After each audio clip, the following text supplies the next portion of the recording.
Hey everybody, it's Jonathan Cohn here at the Bulwark. Very exciting show today. We are going to be talking about medicine, public health, vaccines, the Trump administration, the Biden administration, what it's like to be the sexiest doctor alive, which is actually not something I know about. But my guest does because he was once named that. We are here with Mikhail Varshavsky.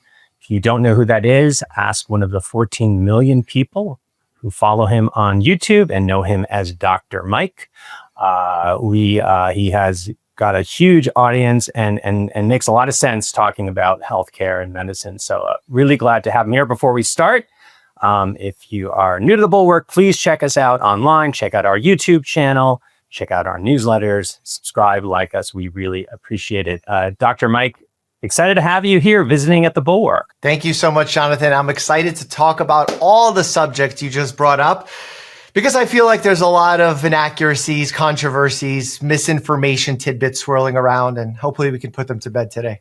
Yeah, no, there's a lot. And you do have an audience. I will say, full disclosure, I'm a journalist. I work in health policy. I spend a decent amount of time writing about public health. So I was familiar with you, but only a little bit.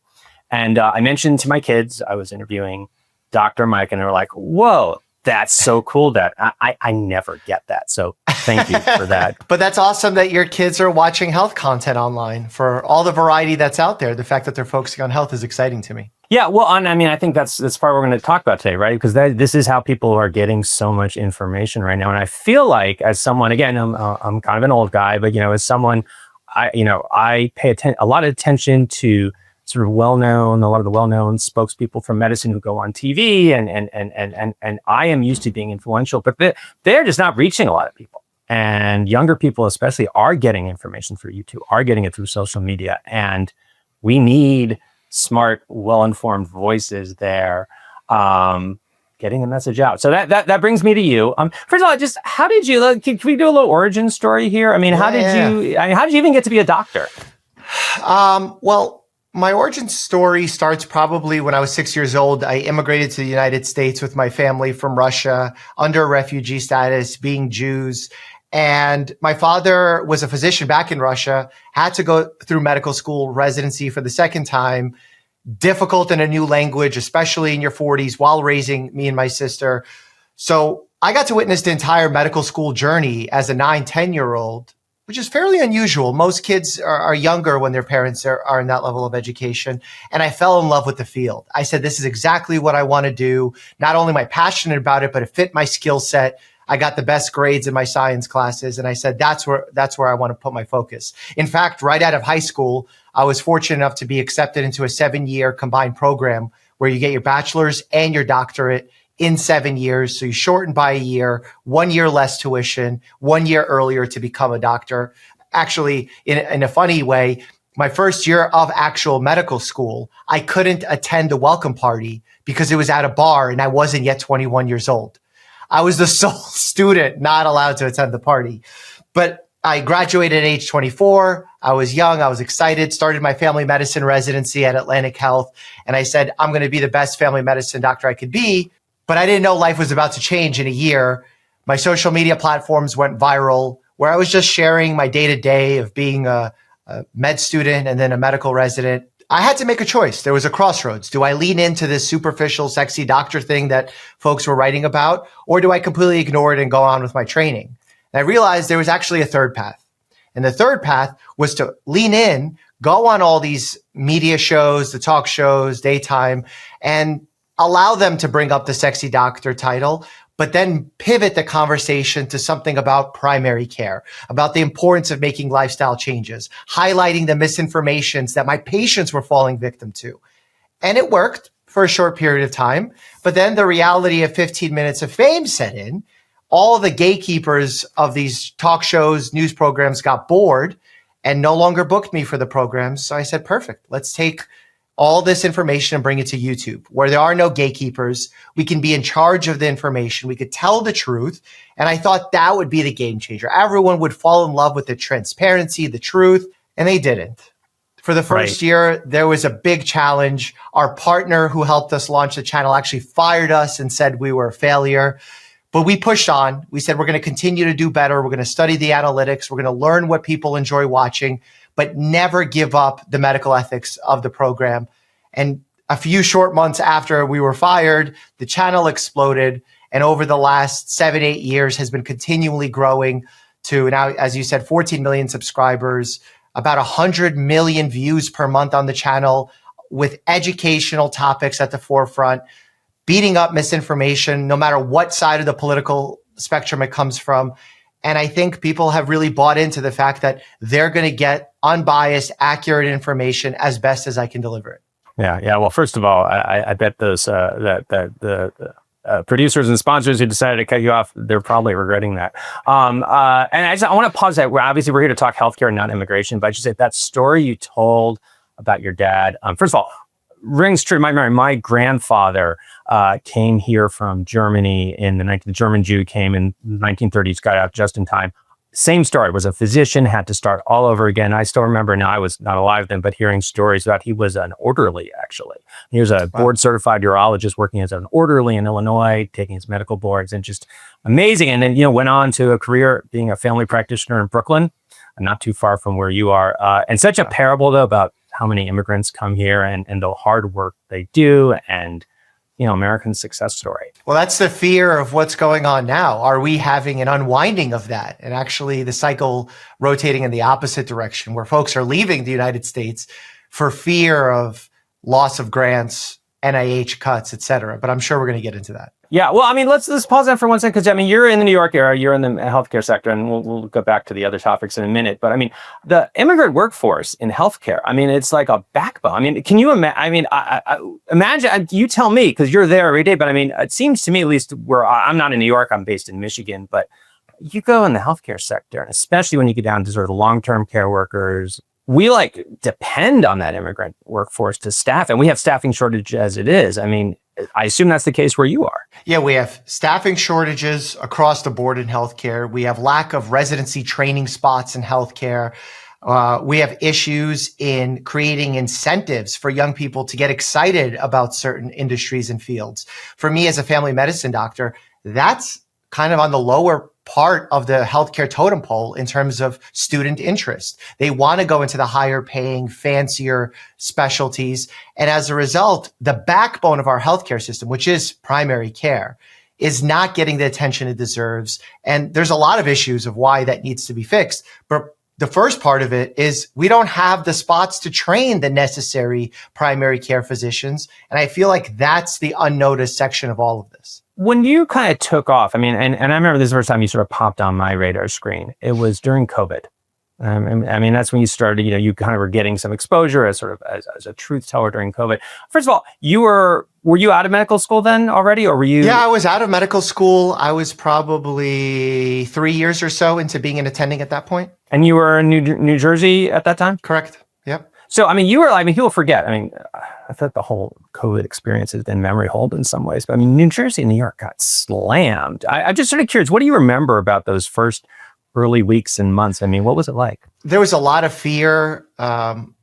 Ironically, when the pandemic first started, or at least the conversations of what the pandemic would become first started, we reluctantly waited to make content about COVID-19. I remember there were some case reports coming out in late December, early January, where people were requesting that we would cover this new illness, at which point it was called something different.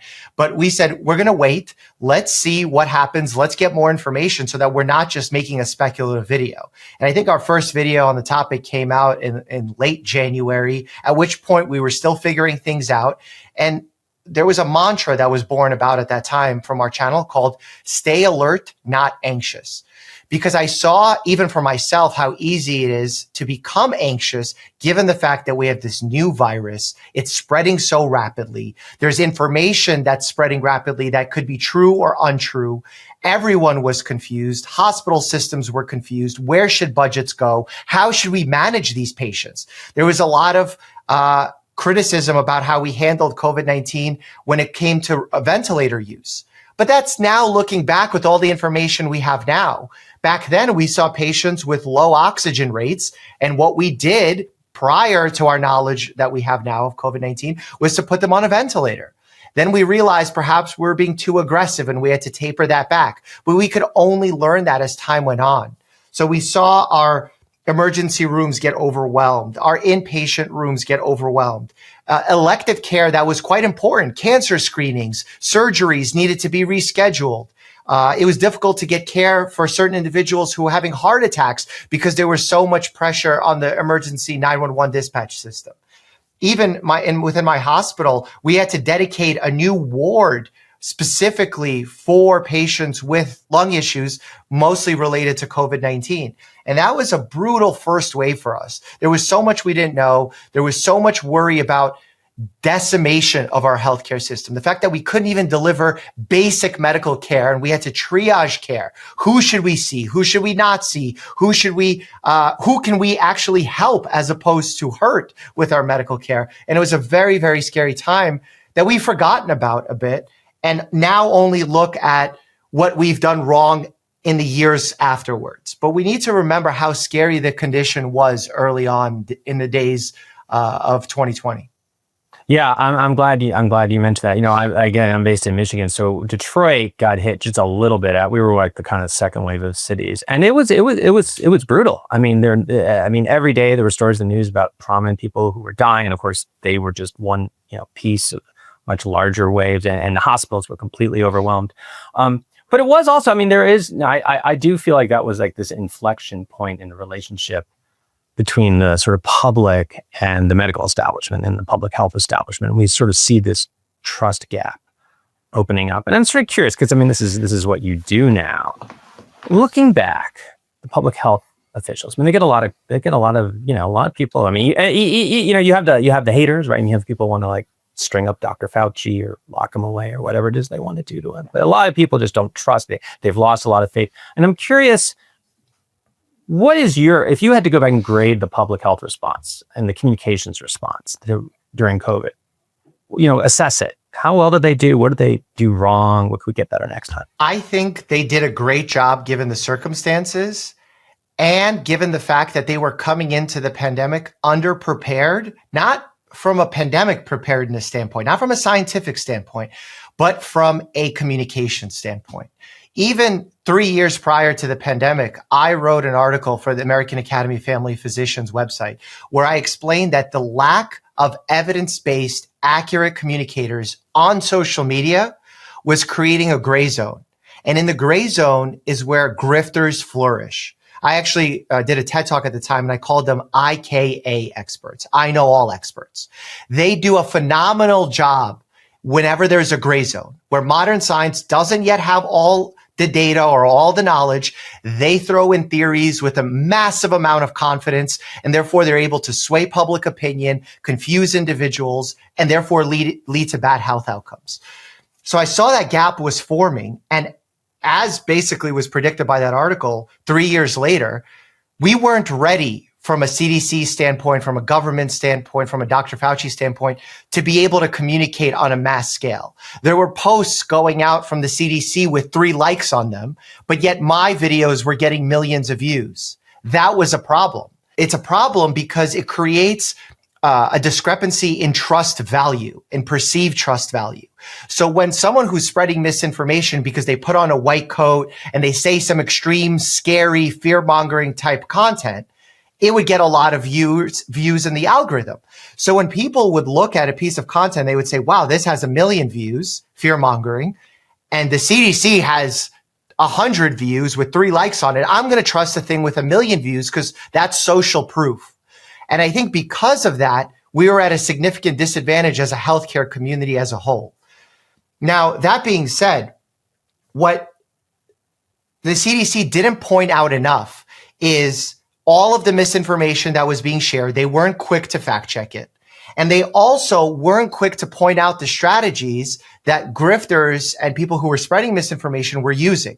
One of the main strategies was because the pandemic went on for such a long period of time and there were different developments that happened throughout the pandemic, these people who were spreading misinformation were taking statements that were said at specific moments of time and using them as weapons against the CDC or healthcare providers like myself to act like we were doing doublespeak or we were the ones spreading misinformation or contradicting ourselves. When in reality, we needed to lean into the fact that science evolves. If we learn new data, we have to evolve with that data. Otherwise, we're not doing a good job by the patients, by the viewers, by the people who trust the CDC. And I think because the leaders of the CDC, those who were in front of the cameras every day, were not trained in this type of communication, they were at a disadvantage. They frequently made missteps, and it became political. It became us versus them mentality. It became left versus right, which then ended up flipping, interestingly enough, because when the pandemic first started and the vaccine was being developed, this was Operation Warp Speed headed by President Trump. Then we saw a few years later as mandates were being forced, perhaps where they didn't need to be, where recommendations were being made about boosters that weren't 100% accurate. We started seeing a flipping of the left and right parties. We started seeing more vaccine hesitancy on the right and less vaccine hesitancy on the left, which is interesting because the anti-vaccine movement started on the West Coast with liberals, and yet now it's completely flipped sides. And I think partially that happened as a result of what transpired with the parties, but also with the fact that there was a libertarian buy-in in that moment. The libertarians who didn't like the overreach from the government with mandates surrounding masking and vaccines, mask mandates that didn't make sense for very young children, they started seeing that as an encroachment on their rights. So they ended up joining the people who were on the liberal side of things. Just like we're seeing it play out right now with RFK Jr., Secretary Kennedy ran for president as a Democrat. He then didn't see success, swapped to independent. Didn't see success there, ended up joining President Donald Trump on the right. So none of it really makes sense. And it seems like people are going to wherever they can succeed for personal benefit as opposed to what they truly stand for. And that's the most disappointing part of it all. Yeah. Well, we'll talk about Secretary Kennedy in a second. Bulwark Takes is sponsored by Quint. Why drop a fortune on basics for your wardrobe when you don't have to? Quint has the good stuff, high quality fabrics, classic fits, and lightweight layers for warm weather, all at prices that make sense. Everything I've ordered from Quint has been nothing but solid. Quint has closet staples you'll want to reach for over and over, like cozy cashmere and cotton sweaters for just under $50, breathable flow knit polos, and comfortable, lightweight pants that somehow work for both weekend hangs and dressed up dinners. Best part, everything with Quint is half the cost of similar brands. By working directly with top artisans and cutting out the middlemen, Quint gives you luxury pieces without the markup.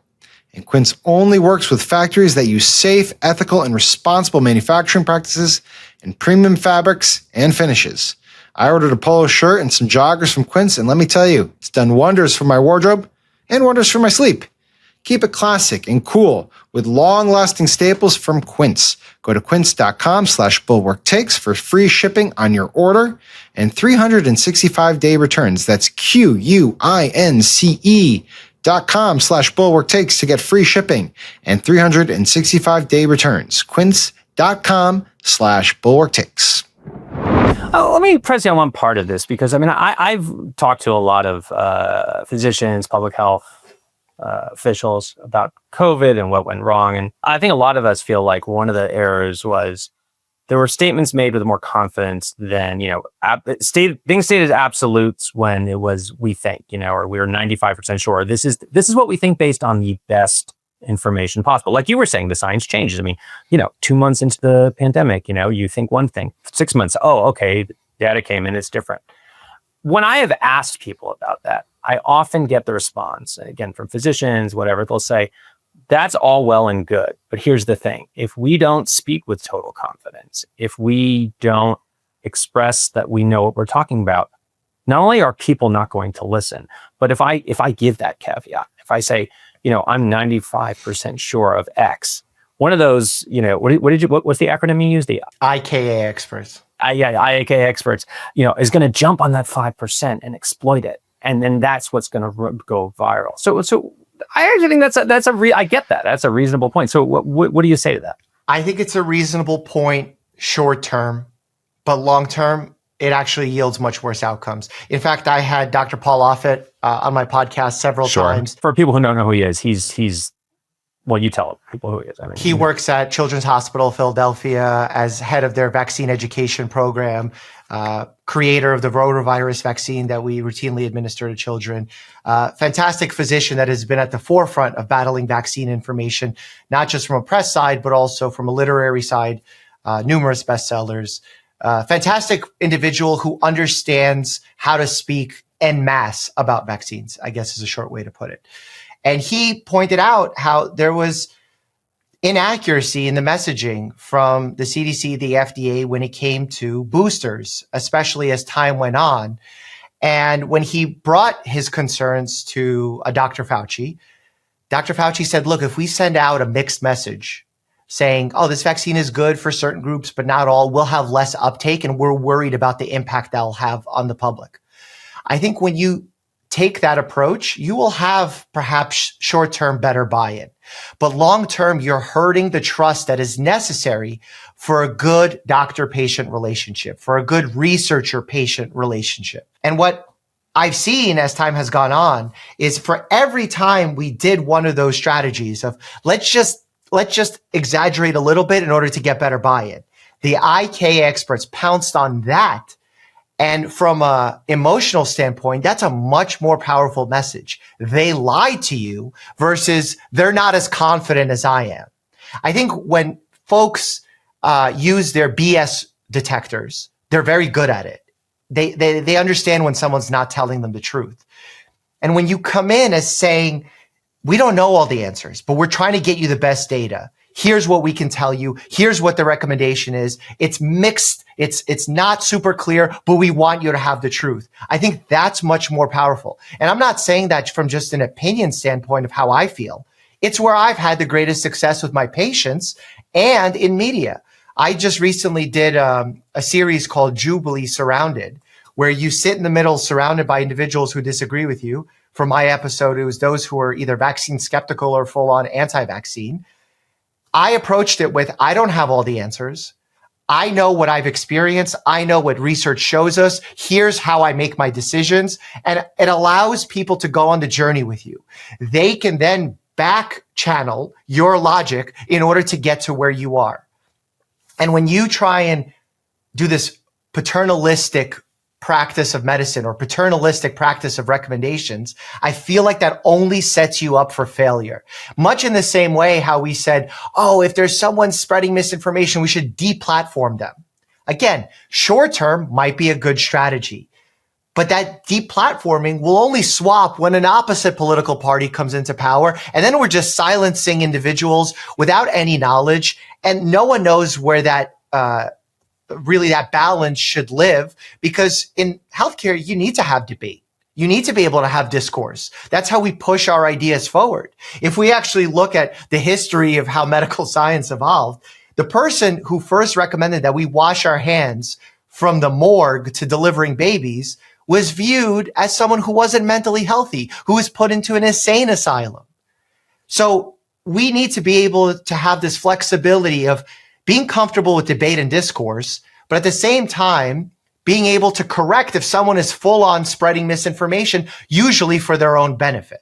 And I think when we do this paternalistic thing of, I know what's best for you, we only get worse outcomes. I mean, I see that with my patients. If I tell a patient, here's what you need to do, as opposed to saying, hey, here's what I think is best. Here's the reasons why I think it's best, but we could also go in this direction or in this direction. How do you feel? That's when I get the best buy-in. That's when patients feel the most empowered. And that's when we get the best outcomes. I'm curious. I mean, nowadays patients come in, right? A lot of your patients, not all of them, obviously, but I bet a lot of them come in. I checked on Google. It tells me this, or, WebMD, or one of your IKA influencers. I'm curious. On balance, do you feel like it's a plus or a minus that people have access to so much information? I honestly don't think it matters. It's going to be there whether we like it or not. And I think that we've done perhaps too good of a job at villainizing social media. It's easy to point out its flaws. It's easy to point out how complicated it is. But the reality is there are potential benefits and there are potential harms. what we do in medicine is with any medication, with any treatment, with any therapy, we always try and evaluate both sides and figure out what are the ways we can maximize benefits and limit harms. So I feel like we need to do the same thing that we do in healthcare with social media.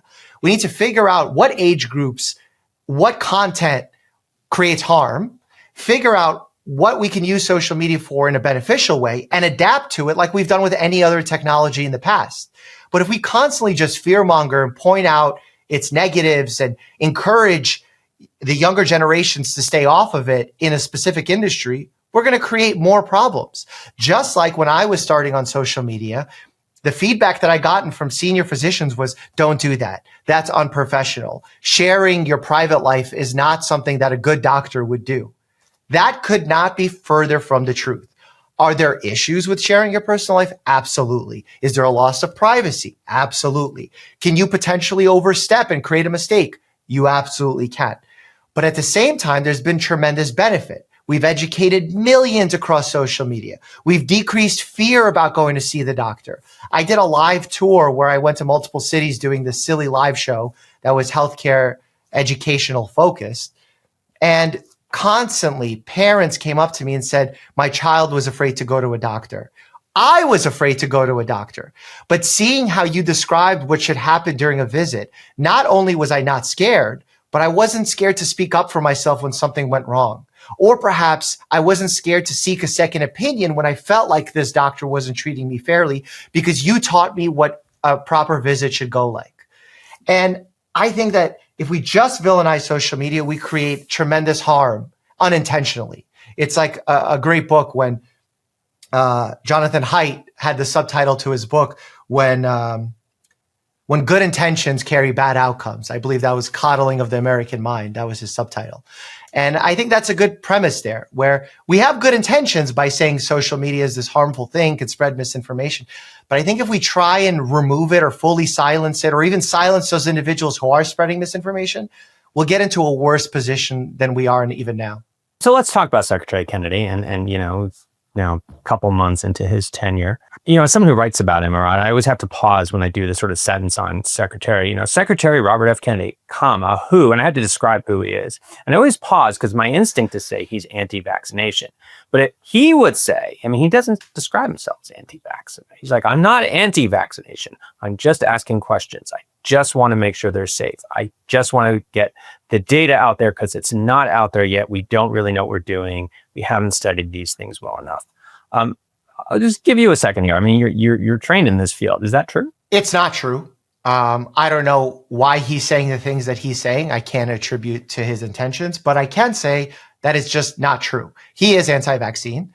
He's crossed that line numerous times. If you look at some of his earlier interviews, and I have a full video on this on YouTube where I take his own sound bites from over a decade ago, he would say things like, I don't know anything about vaccines. I know about mercury. So I'm going to just talk about mercury. Great. He would then say a few years later, I support vaccines. All my children have been vaccinated. The Lancet recently came out and said X number of million of lives were saved with vaccines. And he was pro-vaccine at that point. And then as time went on, he changed the name of his organization from World Mercury Project to Children's Health Defense, I think largely because in the year 2000, we removed almost all thimerosal from routine children's vaccinations, with the exception of multi-dose flu vials. And we saw no drop in autism rates like he thought would happen. So he changed the mercury focus to now Children's Health Defense Fund, which had numerous claims being made about vaccinations and other exposures that children have. And he then started making statements like, on one of the talk shows, he said, if I had the choice, I wouldn't vaccinate my children again. Or if I see a healthy parent with a child walking and hiking, I would tell them better not vaccinate that child. He's literally telling the public not to vaccinate. That is what an anti-vaccine individual does. And these are from his words. I'm not giving my opinion of what his thoughts are. These are his words. And then there's statements of him saying that if you look at a child, paraphrasing a bit, if you look at a child who's received even 1 or 2 vaccines, they're not the same as a bright, unvaccinated child. His own children have vaccines. That's him saying that about his own children. So I don't know how you get in front of Congress and say, I am not anti-vaccine, but you're making these terrible claims about children who have been vaccinated. You're saying you wish your children weren't vaccinated and you wouldn't do it again. You're outwardly telling people on hiking trails to not vaccinate your children. You're going on podcasts and saying there's no such thing as a safe vaccine. That is how I define someone who is anti-vaccine. So whether or not he wants better data or he doesn't understand the data, I can't attribute to why he's finding these issues. But it's misinformation driven. He's clearly taking an anti-vaccine stance. And at the same time, I will say he flip-flops quite often. How can you, as Secretary of Health and Human Services, go out and say you wouldn't vaccinate your own children, but then a few days later or a few days before go out and say the best way to protect against these conditions is with a vaccination? Who's going to trust you when you say a message like that? Can you imagine if one of my patients came into my office and said, what's the best way to prevent measles, mumps?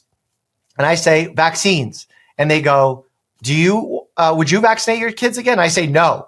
What do you think the success rate or the chance that that parent will want to vaccinate their children? It's absolutely an anti-vaccine stance. The news agencies that are afraid to say it, or they're putting it mildly by saying he's vaccine hesitant, that is not true. The vaccine hesitant label belongs to parents who are afraid of making the wrong decision because they've heard misinformation. They've heard a scary story. They've heard of a child who was hurt by vaccines. Guess what? It does happen. Every medical intervention has a potential harm to it. But that is our job as physicians and researchers to figure out where that line is and figure out what that safe recommendation would be for our patients. And we've done that. The world has done that. Dozens of studies have confirmed it. Whether we're talking about dimerisol, aluminum, whatever ingredient you want to talk about, it's been studied across millions of children. Just the past month in July, 1.2 million children were tested by Danish researchers, found that aluminum exposure from vaccines had no impact on children. 50 conditions were studied.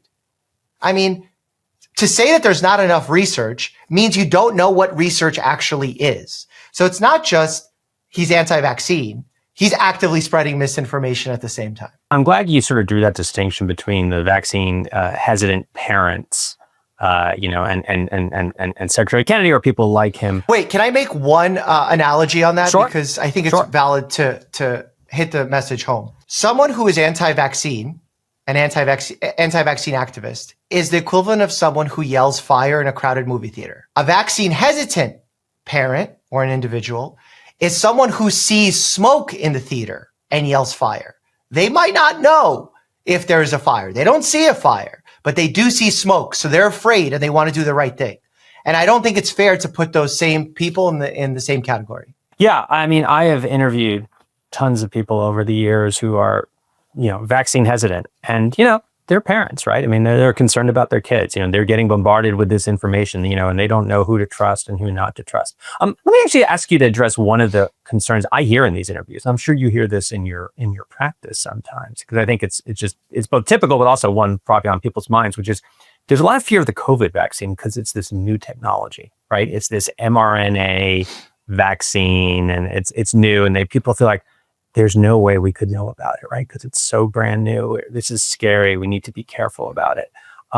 Pretend I'm a patient. I just came into your office. I got a kid. I'm like, I don't know. I'm scared of this vaccine. What would you say to me? I think the timing of the situation of when this encounter is happening is really important in deciding how I would have this conversation. Because let's say this conversation was happening early in the pandemic, in early 2021, let's say. In that moment, I would say, look at how devastating things have been. Yes, perhaps we don't have the level of data that we've had with other vaccines, although we've studied it in tens of thousands of individuals. Here's why I think it's beneficial for you. Here's why we need to get out of this, because if we just keep the status quo, here's what would happen. And I would lay out the pros and cons. But currently, this is a very different conversation to be had. It's, have you had your initial set of your primary series of vaccines? Have you had at least one booster? Have you been ill with the condition? All of those things would change my recommendation as to how that individual should proceed. But when it comes to the technology, now these COVID-19 mRNA vaccines have been given at such scale. It's unprecedented, the scale that they've been given on in terms of how many millions of people, if not billions at this point, have received the vaccine, that we have a really good understanding of where the pros are, where the cons are. And that's what I would discuss with the individual. Yes, there are certain subgroups where we experience conditions like myocarditis in young males that perhaps don't need a booster because they're otherwise healthy. They've had their primary series. They've already been ill with COVID-19. And perhaps the risk benefit isn't in their interest. But that needs to be individualized for the person you're speaking to, not minimized and said, all vaccines are perfectly safe and there's no potential risk. There are. But we need to discuss those individually with patients. And we need to also not fearmonger when they do happen to try and catastrophize the situation in order to make it seem like everyone is lying to you. They're not, because we went into medical school, we went into residency in order to do best by our patients, not to somehow exploit that trust for our own benefit. If we wanted to do that, we'd be in the financial sector, not in the healthcare sector. I want to take for a second and look at the other part of the sort of Kennedy agenda, which is food, healthy living, right? I mean, if that's the slogan, right? Make America healthy again. Unlike what he says on vaccines, at least at the sort of high level of a slogan as a theory, I think everybody in medicine, public health thinks, yeah, we should, there's lots we could do to make America healthy, right? And things involving diet, activity, and that sort. Watching Secretary Kennedy, watching what they're doing to sort of advance healthy. Let's look at food, maybe particularly in nutrition. What do you see? Do you think like this could be really helpful? This is going in the right direction? Do you have misgivings? What are you saying? I think that I disagree with you. I think that his messaging surrounding food is not much different than his messaging surrounding vaccines. He states he wants safe vaccines. He says he wants a healthier food supply. He wants to make America healthy. He doesn't have a trademark on that. Scientists, doctors want safe vaccines, and guess what? We have them.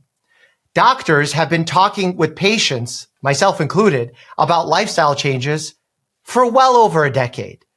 He is not bringing anything new to the conversation. He's just trying to create an us versus them war, as if we don't care about our patients, as if we don't want safety, as if we don't care about the foods that our patients consume. We absolutely do. But here's what we need in order to make good nutrition recommendations. We need an NIH that funds nutrition research. Guess what RFK Jr., Secretary Kennedy, is doing to that research? Cutting funding. So yeah, you could talk all day long about improving the food supply, but if you're cutting the research to understand how to have a healthy food supply and are scoring political points by talking about different sugar substitutions within soda, which changes nothing from what the actual harm is of overconsumption of soda, you're distracting people from the real problem and are not actually solving that problem.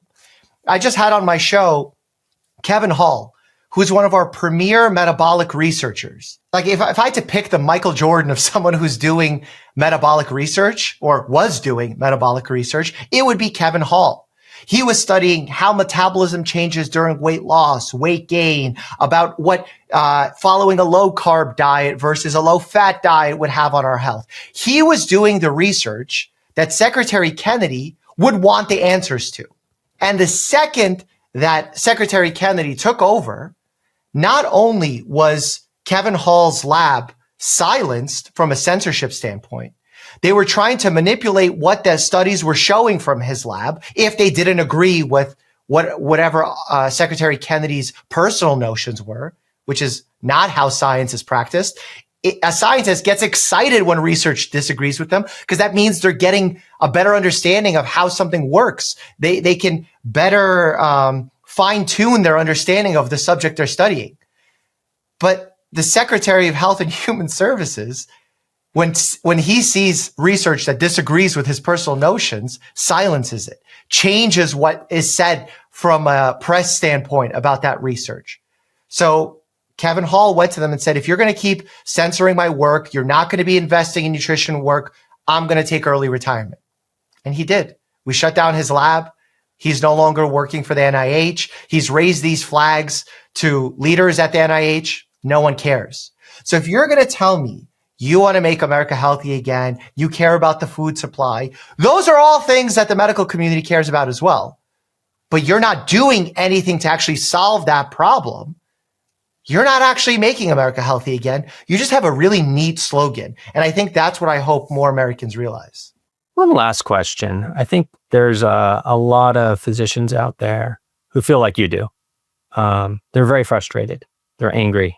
They don't like the vaccine misinformation. They feel like the emphasis on health is at best misplaced in terms of the way it's being executed. And they don't know what to do.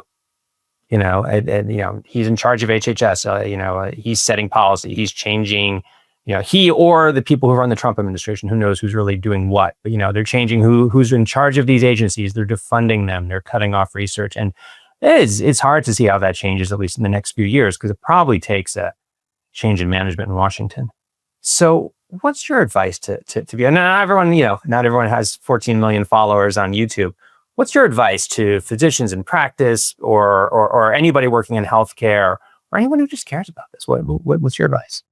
I think that this is a wake-up call to all the major medical organizations, the major medical groups of each subspecialty, the American Academy of Family Physicians, the AMA, the AOA. All these groups have been quite comfortable functioning without the benefit of social media. And what they've come to realize is now that they are facing such a challenge, they don't have a megaphone in order to reach millions of people to have the impact that they did 30 years ago when they would go on primetime news and have the audience's attention in order to make meaningful change within their subspecialties or organizations. So they need to drastically change funding to start implementing social media programs, collaborating with individuals who are doing a great job, and most importantly, unifying together. I don't see enough unifying statements calling for Secretary Kennedy to resign. I've publicly called on him to resign. I've written a Fox News op-ed calling on him to resign. A lot of the medical institutions are quiet. They're slowly starting to roll out messaging, but it's slow, it's ineffective. There's a lot of fear behind it. Even industry leaders, Dr. Sanjay Gupta, industry giant, one of the most trusted voices in healthcare on CNN over the last decade, someone I look up to throughout my years of communicating on healthcare. Before November 2024, quite vocal about the fear that Secretary Kennedy, or at that time RFK Jr., could become head of HHS. Since then, pretty silent. I want all the medical voices, whether you're a community physician, whether you're Dr. Sanjay Gupta, whether you're the AMA, AOA, to come together and not just say what he's doing is wrong and nitpicking specific statements. Realize that he doesn't care when you nitpick. He is winning. And when he's winning to the degree that he is, we need to do something drastic. We all need to unify together, get all of the deans of medical schools to come together and call on Secretary Kennedy to resign in order to have the best potential chance that the public listens. There's no way the public ignores the message of every med school dean, of every physician, of every medical organization unifying and coming together to say, this person should not be in charge, not just for the fact that he's under-equipped and doesn't understand the research, but he's actively spreading harm. When I was making my YouTube video, on his Twitter profile, he has misinformation scaring people away from the Gardasil vaccine, saying that not only is it ineffective, he says that it claims more lives than it saves. Countries across the globe, millions of people across the globe disagree. Science disagrees. But just because one guy believes it to be the way he wants it to be, we're suddenly making changes to our healthcare organization, the most powerful country in the world. It's so disappointing and not something I would ever expect to have seen. I'm imagining the conversation with those medical school deans. And I know at least what some of them are going to say is they're going to say, well, that's all well and good, but he controls our funds. If we come out against it, and this administration has shown it is absolutely willing to be vindictive, that you go after them, they go after you.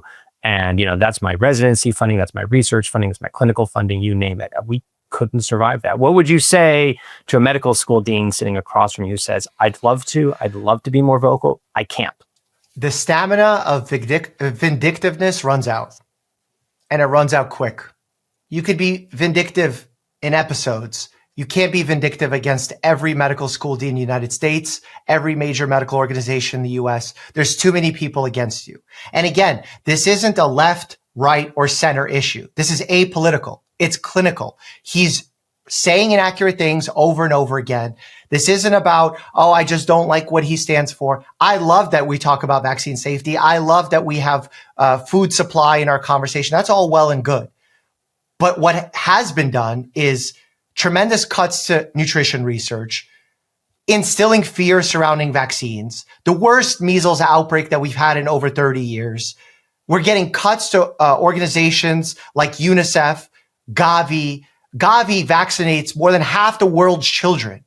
And if Secretary Kennedy doesn't realize that by vaccinating the world, those who can't afford vaccines, we are actually being selfish by protecting ourselves in doing that, that just means he's short-sighted. And we don't need a person who's short-sighted in charge of such a valuable office. Well, on that note, Dr. Mike, thanks for joining us. Really appreciate all your time. Everybody follow Dr. Mike, follow the Bulwark, and we'll see you next time.